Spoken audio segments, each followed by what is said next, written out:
कुदरत के खिलाफ है और मुझे ये बिल्कुल मंजूर नहीं। तुम नहीं समझा सकते तो मैं समझा दूंगा कि ये सब कुदरत के खिलाफ है और उसके दिमाग का बहम नहीं समझती। हमारे खानदान की बेटी नहीं, कह दो उसे कि ना जोड़े अपने नाम के साथ हमारा नाम। पिताजी, आज आप सबके सम्मान पे बात आ गई। क्या आपने कभी पूछा नैना कैसी है, क्या कर रही है? कभी नहीं। एकदम से कैसे? मेरी बेटी है, मैं देख लूंगा। बहुत धूमधाम से उसकी शादी करवाऊंगा और सबको बुलाऊंगा। एक बाप अपनी बेटी की शादी के कितने सपने देखता है, सोचता है सबसे अच्छा लड़का ढूंढूंगा। तो ये नहीं सोचता एक लड़की आएगी और उनकी जिंदगी का हिस्सा बन जाएगी।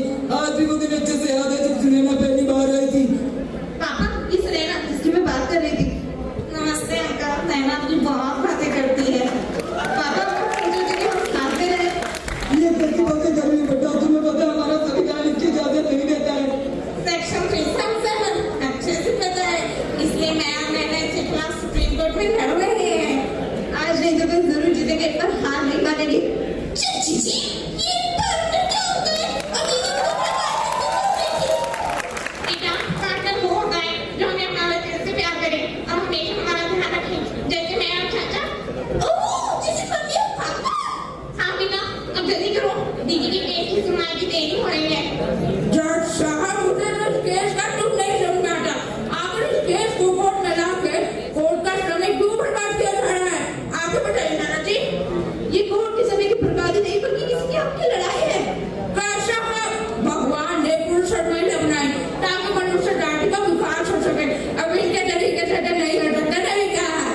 मनुष्य सिर्फ विकास के लिए नहीं बल्कि तरक्की के लिए है। और कौन सा मनुष्य का विकास करता है कि हम बिहार नहीं कर सकते? हमारे देश में इतने रेप हो रहे हैं, अगर हमने इनको ये सब करने की आजादी दे दी तो ये खुलेआम हमारी संस्कृति का मजाक उड़ाएंगे और इसका हमारे बच्चों पर क्या असर पड़ेगा? जज साहब, संस्कृति की बात करते हैं आप। क्या आपने कभी संस्कृति पढ़ी है?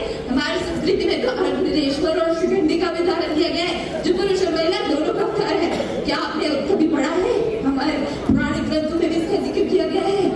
महाभारत में के कामसूत्र तक दोनों पक्षों की बात सुनने के बाद कोर्ट इस नतीजे पर पहुंचा है कि सेक्शन 377 भारतीय संविधान 2014 जो सबको समान जैसे जीने का अधिकार देती है, धारा 15 जो कहती है कि हर व्यक्ति को समान जीने का अधिकार है, और धारा 21 जो कहती है किसी भी व्यक्ति के साथ इसके धर्म, जाति और लिंग को लेकर कोई भेदभाव नहीं किया जाएगा। इनसे भी कानून करती है।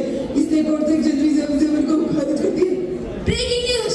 आज के विकेट में चार समलिंगी संबंध में सुप्रीम कोर्ट का फैसला कहा समलिंगी संबंध अपराध नहीं है जो प्रकृति के उसे कैसे झुलाया जा सकता है। खुशियों के साथ संबंध अपराध बना रहेगा। देखा पिताजी, आपने अभी लड़ाई बाकी है।